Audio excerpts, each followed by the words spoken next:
കഷ്ടം. അങ്ങനെ തുണിക്കട്ടം ഇങ്ങോട്ട് കൊണ്ടുവന്നു.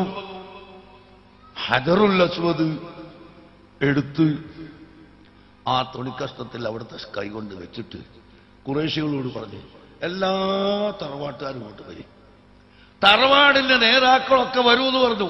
എല്ലാവരും പിടിച്ചോട് എന്ന് പറഞ്ഞ് ഈ തുണിക്കട്ടത്തിന്റെ ചുറ്റുഭാഗത്തും എല്ലാ ഖുറൈശികളും പിടിച്ചിട്ട് അങ്ങനെ കൊണ്ടുപോയി അവിടെ വെച്ച്.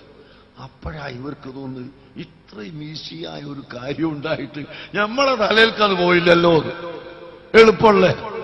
അതുപോലെ ഇപ്പോ ഈ ഷേറെ മുബാറക്ക് മസ്ജിദിനെ എതിർക്കുന്നവര് നമ്മൾ അതുണ്ടാക്കാൻ തീരുമാനിച്ച് വെറും 40 കോടി ഉറുപ്പിക 4 ലക്ഷം ആളുകളോട് 1000 രൂപ വീതം വാങ്ങാമെന്ന് പറഞ്ഞപ്പോ മുഅ്മിനീങ്ങളതാ ലോകത്തിന്റെ നാനാഭാഗത്തു നിന്നും ഞങ്ങളുടെ 1000 സ്വീകരിക്കണം, അത് തികയുന്നതിന് മുമ്പ് ഞങ്ങളെ 1000 സ്വീകരിക്കണം എന്ന് പറഞ്ഞ് ഫോണുകൾ വരികയാണ്.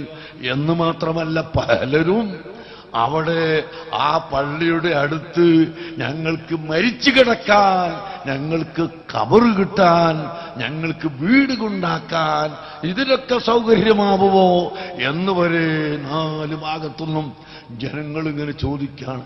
അപ്പോഴാണ് റസൂലുള്ള ഹജറുൽ അസ്വദ് വെച്ചപ്പോ ഇത് ഞമ്മക്കും പറയാമായിരുന്നല്ലോ എന്ന് തോന്നിയതുപോലെ ഒരു കൂട്ടർക്ക് പറ്റിപ്പോയല്ലോ, ഇത്ര എളുപ്പമുള്ളൊരു കാര്യം നമ്മൾ പറഞ്ഞില്ലല്ലോ, ഒരു തോന്നലിപ്പങ്ങ് വന്നൂട്ടടാ. അതുകൊണ്ട് അതിനൊന്നും ആരും ബേജാറാവണ്ട. ആ പള്ളിയുടെ ഫോട്ടോ ആണിത്, അതിന്റെ കൂപ്പണാണിത്, 1000 രൂപയുടെ കൂപ്പണാണ്. നിങ്ങൾക്ക് ഇൻഷാ അല്ലാഹ് സദസ്സിലിരിക്കുന്ന എല്ലാവർക്കും ഞാൻ തന്നെ തരുന്നതാണ്. അതിന്റെ പുറത്തുള്ളവരോട് നിങ്ങൾക്ക് വാങ്ങുകയും ചെയ്യാം. ഞാൻ വിഷയത്തിലേക്ക് കടക്കുന്നു. ഹബീബായ നബി സല്ലല്ലാഹു അലൈഹി വസല്ലം തങ്ങളുടെ ബുദ്ധിയാണ് ഈ കണ്ടത്. गज गज के है तेरे आका पे पढ़ो सारे दुरूद रज रज के है या रसूल अल्लाह दाना।